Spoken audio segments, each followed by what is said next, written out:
પ્રકાંડ અને જેના દ્વારા આપણે ભૌતિક અને આધ્યાત્મિક ઉન્નતિની આકાંક્ષાવાળા માણસો, સંસારમાં પડેલા માણસો, ડગલે ને પગલે આપત્તિ આવતી હોય તે સમયે એક અમોઘ કવચ બનીને આપણી સામે ઉભું રહે છે. અને એક સમર્થ વ્યક્તિ કે જે એમ કહે છે કે શિષ્ય તરીકે સ્વીકાર કરું છું અથવા તો મંત્ર આપે છે, પછી આપણે કોઈ ચિંતાનું કારણ રહેતું નથી. અને હકીકત છે કે એક વાર દીક્ષા લેનાર શિષ્યનું અહિત થતું નથી, અહિત થયું નથી, અત્યાર સુધી અહિત થયું નથી, ભવિષ્યમાં થવાનું પણ નથી, ખાતરી છે એની. એટલે આ એક બહુ વિરાટ ગુરુ પરંપરા જોડે આપણે જોડાઈ રહ્યા છીએ. એક દિવ્યતમ આશ્રમ ની જે સિદ્ધ વ્યક્તિ છે, આપણે ન ઓળખી શકીએ ચર્મ ચક્ષુથી, એના માટે તો દિવ્ય ચક્ષુ જોઈએ. અને એની કિંમત આપણે ન આંકી શકીએ તો એમાં વાંક આપણો છે. સમર્થતા તો અહીંયા બેઠી છે, સમર્થ તો અહીંયા છે, અને સમર્થ પાસે પહોંચવા માટે અસમર્થતા જોઈએ. એમના પગમાં પડી જવાનું હોય ત્યાં તો ચાલવાનું ના હોય, વહાં તો પહોંચના है और जीत कर पहुंचना है. चल के आज तक कोई पहुंचा नहीं समर्थ के पास. समर्थ के पास तो आंखों में अश्रु और देह में कंपन चाहिए. आंखों में अश्रु इसलिए कि हम अपनी आंख की गंदगी को धो डाले, पवित्र होकर दर्शन कर सके, और कंपन इसलिए अश्रद्धा नहीं है, लेकिन ये अपवित्र देह उन चरणों तक पहुंचने के लिए काबिल है भी या नहीं. ये तो अनंत कृपा है गुरुदेव की कि वो आह्वान कर रहे हैं, ये कह रहे हैं हमसे कि हम अबूध है, अज्ञान है, फिर भी हमको दंडोल रहे, टटोल रहे, આપણે જગાડી રહ્યા છે કે તમે હવે તો જાગો. અને આવું વ્યક્તિત્વ શંકાધારે પછી મેં તો કોઈ જોયું નથી, વાંચ્યું પણ નથી, ખબર નથી. દીક્ષા આપવા માટે પાછળ ફરનાર શિષ્યો ને ગુરુ દીક્ષા આપતો નથી, ચરણ સ્પર્શ કરવા દેતો નથી. ખબર નહીં કઈ એમની વિચારધારા છે.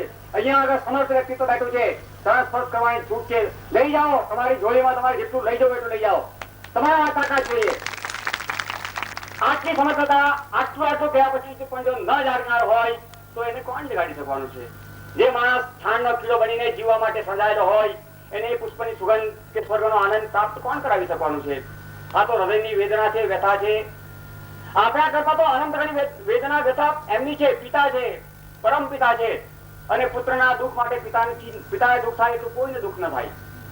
અને એ વ્યથાને કારણે અત્યારે ગમે ત્યાં હિન્દુસ્તાનના ખૂણામાં બોલાવો ત્યાં આવે છે, તાપમાં, તડકામાં, વરસાદમાં, ગમે ત્યાં. આ એમની મહાનતા છે. એમની માટે શું કરી શકીએ આપણે? આપણે કંઈ પણ કરી શકતા નથી. આપણી પાસે તો માત્ર આંખમાં આંસુ છે, માત્ર આપણા હૃદયનો ભાવ છે, માત્ર સમર્પણ છે. એ પણ જો પૂર્ણ આપણે કરી શકશું તો માનું છું કે એમણે આપણે સીધા પુષ્પ ચડાવ્યા છે.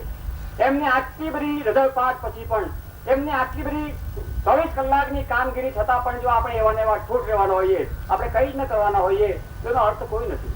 અને પછી કોણ જગાડશે? આ તક છે, અત્યારે જાગી જવાની આ સમય છે. હવે પછી પુનરાપી મરણમ 24 લાખ યોનિમાં ભટક્યા કરવા સિવાય આપણો કોઈ આરો નથી. કોઈ આવીને કહેવાનું નથી કે જાગો, હું તમને દીક્ષા આપું. કોણ કે છે આવું? બધા સ્વાર્થમાં હત્યા પચ્યા છે. સૌ સમાજના સંબંધીઓ, સગાઓ બધા સ્વાર્થ ની આસપાસ તમારી છે. એક વ્યક્તિ ગુરુ એવો છે કે જે નિર્દેવ, બિલકુલ નિર્લેપ ભાવે, એમને કાંઈ જોઈતું નથી, આપવા માટે આવેલા છે. એમને જોઈએ છે માત્ર સમર્પણ. એમને જોઈએ છે માત્ર જે હેતુ માટે, જે લક્ષ્ય માટે, જેને જીવન સમાજને જાગૃત કરવા માટે, પ્રાણ ચેતના રહેવા માટે એમનું જે કાર્ય છે એ કાર્યમાં સમર્પિત ભાવ જોઈએ છે, બીજું કઈ જોતું નથી. અને આજે એ અમૂલ્ય ક્ષણ આપણને પ્રાપ્ત થઈ છે. મારી આપ સૌને નમ્ર પ્રાર્થના છે, વિનંતી છે કે અહીંથી પ્રદાન થાય છે એનો ખુલ્લા હૃદય પૂર્ણ સમર્પણ ભાવથી સ્વીકાર કરો. આ અમૂલ્ય ઘડી, અમૂલ્ય અવસર જીવનમાં ભાગ્ય જ પ્રાપ્ત થાય છે. સપ્ત જન્મમાં પણ ભાગ્ય પ્રાપ્ત થાય એવો આ સમય છે. એ સમયનો પૂરેપૂરો ઉપયોગ કરો. પૂજ્ય ગુરુદેવ કી જય.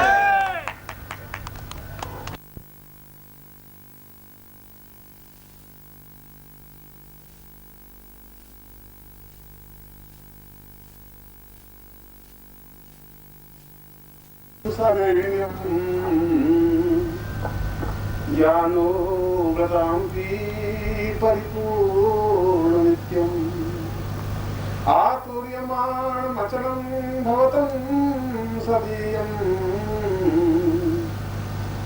ब्रह्माण्डरूप जलधिं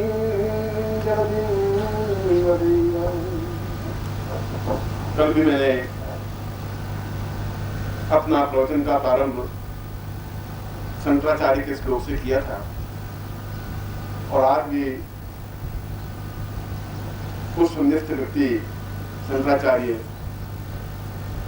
के श्लोक से आप सब लोगों के सामने एक महत्वपूर्ण क्षण को लाने की कोशिश कर रहा हूं। शंकराचार्य ने श्लोक में कई बातें स्पष्ट रूप से बताई हैं जो हमें समझनी चाहिए। इसलिए समझनी चाहिए कि उन्होंने जीवन का एक मापदंड रखा, एक जीवन का एक स्टैंडर्ड रखा, एक स्तर रखा। उन्होंने जीवन की परिभाषा दी, जीवन की चेतना दी। यूं तो हर व्यक्ति जीवन जीता है। कल मैंने अपने प्रवचन में कहा कि जीवन जीना कोई बहुत बड़ी उपलब्धि नहीं है तुम्हारी। तुम सांस ले रहे हो, ये कोई बहुत बड़ी महानता नहीं है तुम्हारी। तुम अपने घर में 2-3 बच्चे हैं और 5-7 लाख रुपए, ये कोई बहुत बड़ी महानता नहीं तुम्हारी। ये जीवन की उच्चता है ही नहीं तुम्हारी।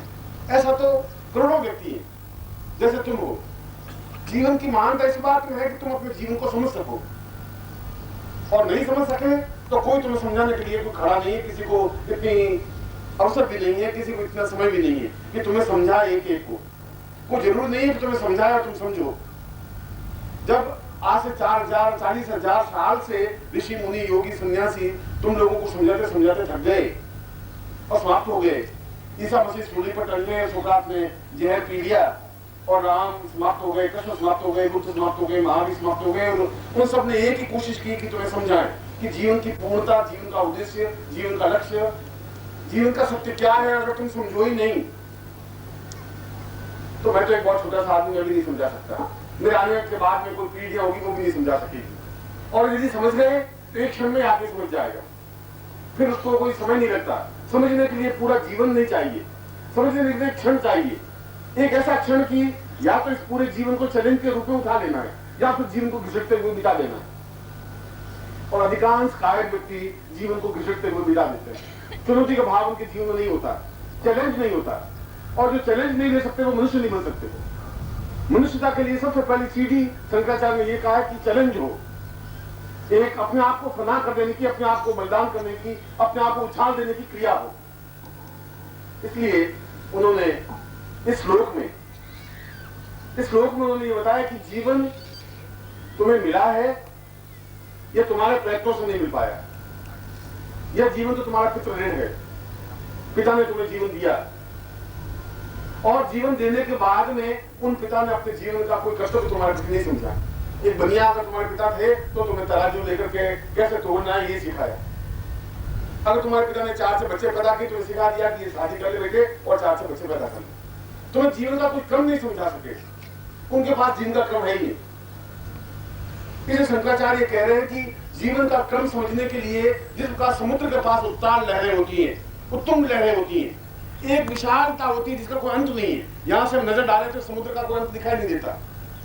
यदि ब्रह्मांड का अंत दिखाई नहीं देता तो समुद्र का भी अंत दिखाई नहीं देता। और समुद्र का अगर अंत नहीं है तो तुम्हारे जीवन का भी कोई अंत नहीं है। जीवन को तुम हजारों वर्षों तक खेल सकते हो। कोई जरूर नहीं मृत्यु तुम्हारे सामने आ सके। मृत्यु में इतनी ताकत नहीं है, इतनी क्षमता नहीं है कि तुम्हारे आंख के सामने आके खड़ी हो सके। मृत्यु तब आती है जब हम कायर होते हैं, बुज़दिल होते हैं।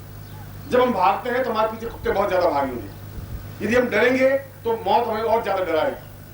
अगर हम बुढ़ापे से डरेंगे, बुढ़ापा हमारे ऊपर जल्दी आक्रमण करेगा। और तुम एक डरपोक की तरह जीवन भाग रहे हो कि न मालूम कब को क्या घटना घट जाए, हम मर जाएंगे तो क्या होगा।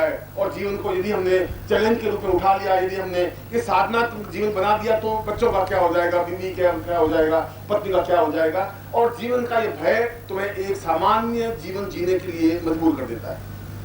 और मेरे कहने के बावजूद भी तुम्हारे जीवन में कोई चेतना नहीं आएगी, ये मैं भी सुन रहा हूँ। मेरे कहने के बाद में जीवन को उबाल आएगा नहीं तुम्हारे जीवन में। आज से 6 महीने बाद भी तुम्हें अगर कहूंगा तो फिर तुम सुन लोगे ऐसी बात, जो मैं कह रहा हूं वैसे ही सुनोगे। फिर साल में बाद में आके कहूंगा तो फिर तुम वैसे ही सुनोगे।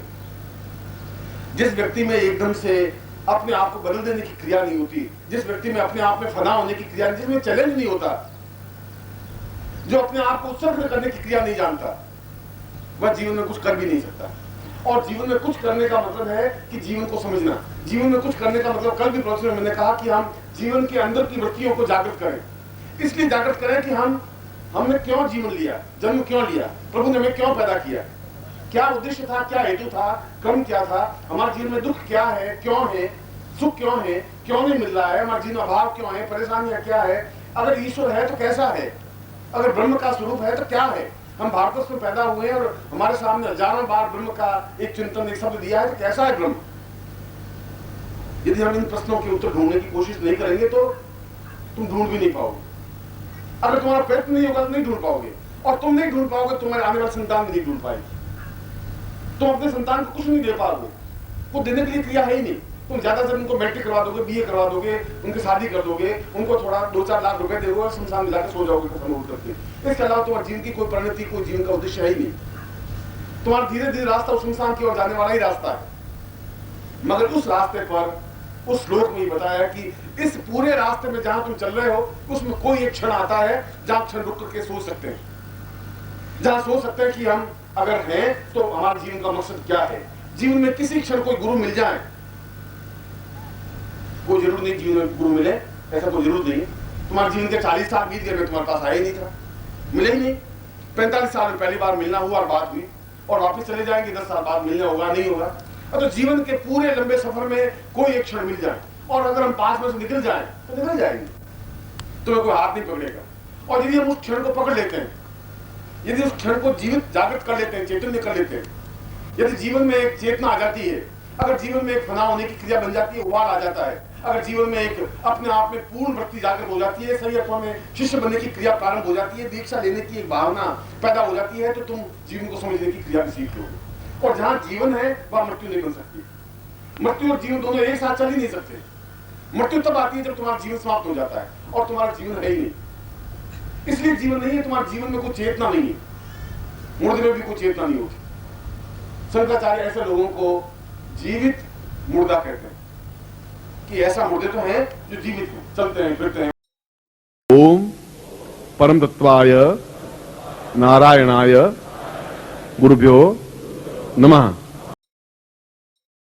ओम ह्रीं मम प्राण देह रोम प्रतिरोम चैतन्य जाग्रय ह्रीं ओम नमः। ओम भूर्भुवः स्वः तत्सवितुर्वरेण्यं भर्गो देवस्य धीमहि धियो यो नः प्रचोदयात्।